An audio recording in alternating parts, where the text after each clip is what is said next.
What's up, all you lovely internet movie fans, and welcome back to a special edition of Caped Commentary. This is the Peacemaker After Show, Episode 6 review of Season 2. I am your host, Austin Johnson, and Peacemaker this week, we got so many big reveals. We got a huge confirmation on something that I called a couple of weeks ago and that a lot of people have been theorizing. A big-time cameo from a character that I didn't expect to see, but I'm so glad we got him because it sets up so many things with the future of the DC Universe, and one of the best, most emotional scenes in the show that we've gotten so far. I loved it. I love this episode. It might be my favorite episode of the season so far. Let's dive into right now because there's a lot going on that I want to talk about with you guys here and now. So, this week's episode, we pick up with the gang, the 11th Street Kids, trying to figure out how to get back to the Dimensional Rift, how to set it up and get there to get Peacemaker back. Because we know Chris left to go to the alternate dimension with Eagly because he views it as a better life. It's the greener pastures. But as the title of this episode suggests, ignorance is Chris. It's not what it seems, and there are some huge reveals that I can't wait to talk about first. But so we pick up with the 11th Street Kids, and they're going to Adrian's house, and they're going to speak to his mom. And Adrian is like, my mom, she's a real, just grade A, just a bitch. She's the worst. She's absolutely horrible. I hate her.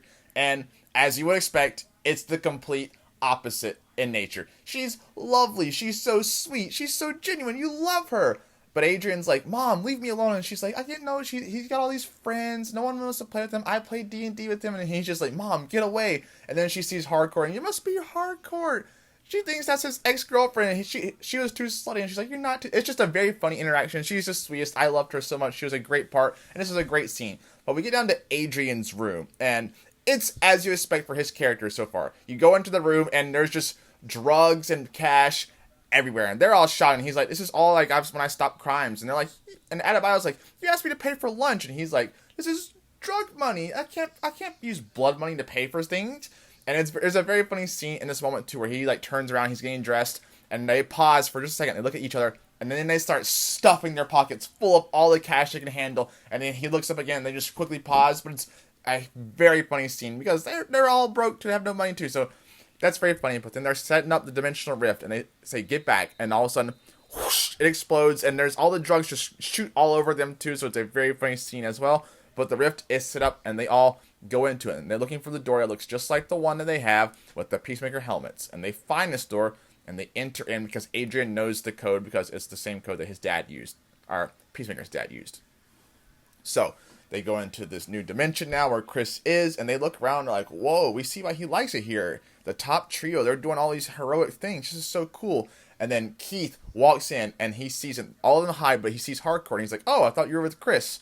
But she's not, because we know that Chris is with that alternate dimension's Hardcore, and they're having some things are going on there. There's like there's a whole scene. She's in the shower too. Like there's a lot going on there. But Keith is like, I thought you were there. Here, I'll take you to Argus. And they're like, don't go, looking like that from the closet. And she's like, yeah, I'll go. So she goes with Keith, and they head to Argus. And in the car, they have very funny conversation, interaction. And that they're setting up now little things about how this dimension is different. Because Mick Jagger is in the Beatles, and she's like, oh, that's interesting. Didn't really know that. But she has to kind of play it off. So they go to Argus, while Ads, Adrian, and Economos stay there at Chris's house. And Adrian is all just hell-bent on finding his alternate self because he thinks they'd be best friends. And so he goes off, go look for him. And they're like, what? So then Adebayo and Economos are left to kind of just look around the house there and do their own reconnaissance. So Keith and Hardcore head to Argus. She goes to swipe in. And then the dog at Argus, they start barking. And she has a foreign, like, drug substance on her. So they take her into a room for questioning. And as she is there, Peacemaker sees her. And he knows that's his home dimension, Hardcore. That's our home universe, Hardcore. And so he goes into the room where she's being kept because they just have to make sure she's not like smoking drugs or whatever. And they have a very good heart-to-heart conversation. It's one of the best scenes of the show that we've had so far. The emotion, it's one of the best acted scenes too. I love this scene because we get to see a side of Jennifer Holland that we've got kind of been teased about and she's been like working on, but it was excellent. Jennifer Holland has been amazing this season, but that such emotion that was there, and she's like, I just want to do stuff to feel. I go to bars, get beat up, get in fights, so I can just feel something. And they're all going back and forth, and Peacemaker just drops this line like, I love you regardless. And it really hits you. You feel the love for Chris. He's just looking for that reciprocation from her, but she doesn't give it to him. And he understands that. But then Argus agent comes in and says, hey, you're good to go. We're cleared. So they leave the room and they're walking through Argus now. And as they're walking, it's a very funny like interaction where they're like, Hardcore is like, you don't notice anything weird about this like universe? Like, there's no people of color at all. And Chris is like, ha, what are you talking about? It's crazy. So it's very funny that he blows it off. Then we go back to Economos and Ads there at the Peacemaker house, and they're just looking through things. They see Eagly, he's tearing up some shit, just making a huge mess in the kitchen, so they feed him, and then he goes off, and then they start talking and then it's a very funny scene with Economos too, where he's like, he's like gagging, because he just like can't handle being in the universe, all this information. Very funny. And Adebayo says, I'm gonna go for a walk. And so things are starting to play out, there's starting to be tension, he started to like really feel like something's about to happen, so she's like, I'm gonna go for a walk. Then at the same time, at the Argus agency now, we see Jennifer Holland's character, the alternate dimension Harcourt, coming in there, and all the Argus agents at the front are like, what? Like, you change, like, she's in different clothing, she's all different looking, and they give her this weird look, because like, we thought you were just in here. So she goes in, and Harcourt, like with Chris, our Harcourt's like, yeah, this is just so weird, you haven't noticed it. And he's like, huh?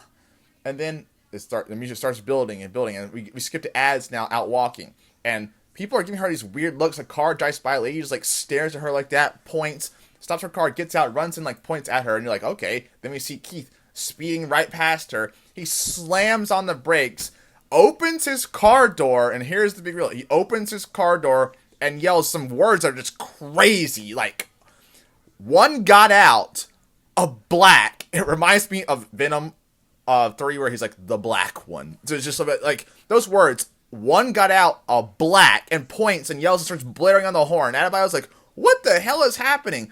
And all these people start rushing out their houses and pointing at her and screaming at her. And then she's like, what? And she starts taking off running because they're sprinting after her. Right as this is happening, we cut now to Harcourt and Chris at Argus. And Chris is like, what? And he picks up a little flag on the desk. And you can't see the flag because it's folded over. American flag. Unfolds it, looks at it.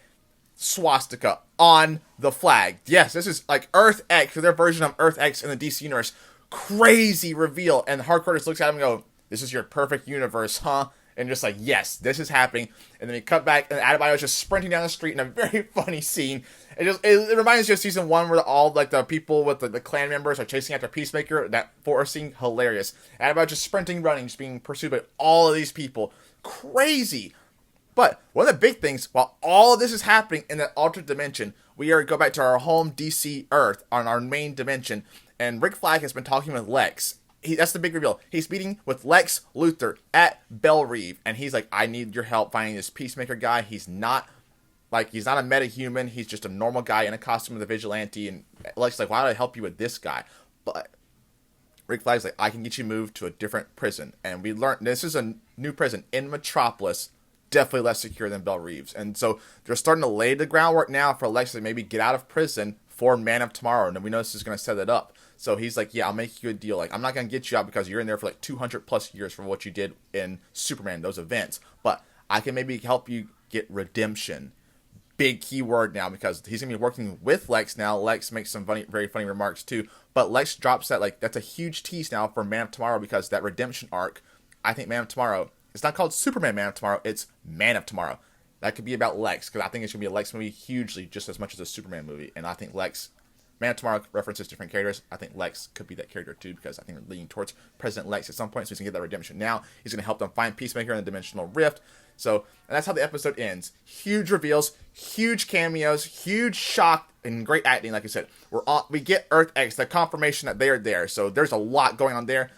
So much happened in this episode, my favorite episode of the season so far. Did you guys like this episode? Did you see those reveals coming? Did you see that huge cameo coming? What do you think Lex's motives are? Do you think he's going to get out of prison? Or how is this going to set up Man of Tomorrow? Did you see that reveal coming with the Earth? Did you call it early on? Let me know all of your thoughts on this episode and leave them down below. I love you guys. I love this show, and I can't wait to come back and talk next week about this show at episode 7. We are 2 more episodes left, so get ready. I think a lot is going to happen. Love you guys. Peace.